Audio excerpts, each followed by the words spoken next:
All right, let's talk about UTXOs.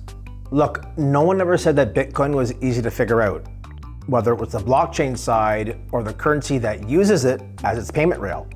Bitcoin is such a game-changing concept that after all these years, people are still trying to wrap their head around it. If you want to get into the rare sats market, the first thing you must appreciate is how Bitcoin works. And since a Bitcoin, in this sense, is just a fancy way of saying 100 million Satoshis, it's time to start looking at Bitcoin from a technological perspective. The Bitcoin white paper spells it out pretty clearly. Bitcoin is digital cash. To fulfill this role, Bitcoin employs a UTXO system, whereas Ethereum uses an account-based system. UTXO stands for Unspent Transaction Output, and it's what helps Bitcoin keep track of your balance at all times. Since Bitcoin is designed to function as digital cash, it works just like physical cash does. If you use a $20 bill to pay for $15 in goods, you're gonna get $5 in change back. You may not know this because your wallet isn't set up to show you, but Bitcoin actually works the same way. When you go to make a payment with your Bitcoin wallet, it will look at your Satoshis and how your UTXOs are configured.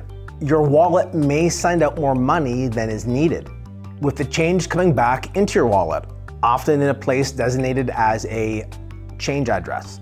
This all happens without the user generally knowing, and thus they don't really have to care about it.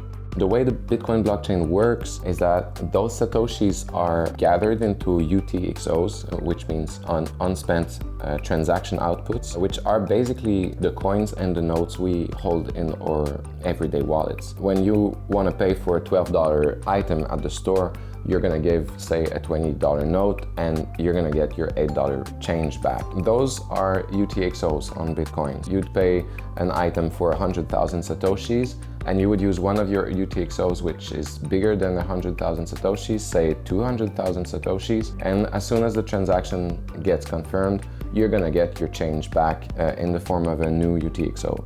However, once you start mixing UTXOs that are comprised of regular Satoshis with UTXOs that are comprised with rare sats, things can get a little bit ugly. If your wallet isn't set up to be rare sat aware, you could easily send out a UTXO that's comprised of rare sats as if it was a regular payment. And depending on the type and quantity of the rare sat, you could end up wasting hundreds, if not thousands of dollars. Some wallets and marketplaces will attempt to warn you or stop you altogether from doing this. But in the early days of rare sats, you gotta be careful. Like I said, this is not meant to be a technical deep dive in this series. So I encourage you to look into UTXOs because it's gonna greatly empower you when you use Bitcoin. However, if you're not yet up to speed on what UTXOs are, there still is a way to gently introduce yourself into the industry. You can accomplish this by using wallets like Xverse, which purposely separate your rare sat UTXOs from your regular Satoshi UTXOs.